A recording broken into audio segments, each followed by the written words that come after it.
In a week, I probably spend 6 or 7 hours, about an hour a day, on the computer watching videos. Now that I'm at school, I find myself watching more and seeing other sites that I can go to watch web videos and becoming knowledgeable on other sites that have web videos.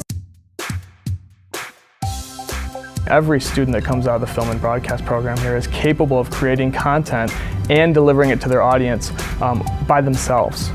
That simply wasn't the case 5 or 6 years ago. Making videos for the web is, it's simple.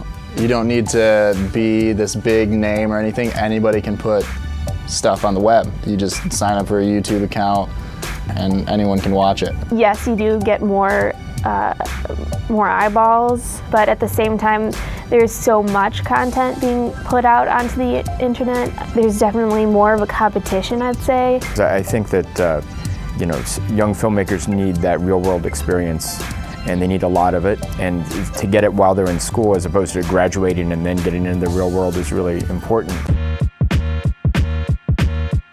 Since I focus on producing, it changes my crew size, it changes the equipment I use, it changes that I don't need film anymore, I don't need to budget for processing, I don't need to budget for huge prints. So that part has changed. As far as artistically what we teach, no, it doesn't change that at all.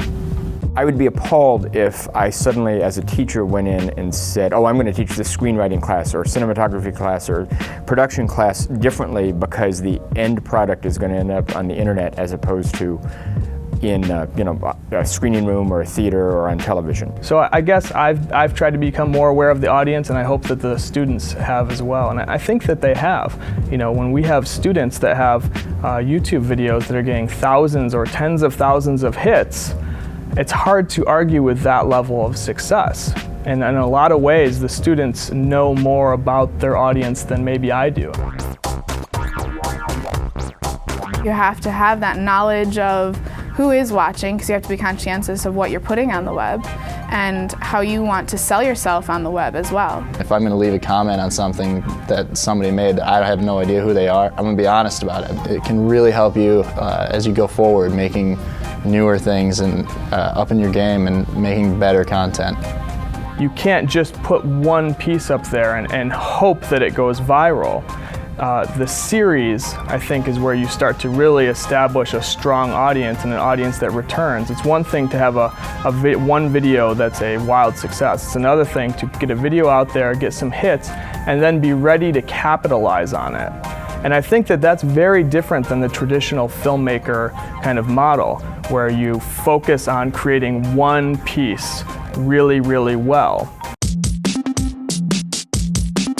In the future, I want to work on a web series, so it's something that's going to be more, creative and more personal. Well, I imagine the web will play a pretty big part in my career, no matter where I go with my career. Even content that's not produced specifically for the internet, it'll end up on the web. I'd prefer to work, I guess it's now like the old-fashioned style, but working for television or producing movies that go to theaters. But I realize that technology today is allowing for the internet to become more popular. It's also a great way to get your artistic pieces out there for people to see. As we move into the future, everybody, students, graduates, 20-year veteran professionals like myself are going to do more and more things for the web. It's just the natural evolution of the process. There's a huge audience out there on the internet. The real challenge, I think, now is how do you connect with that audience?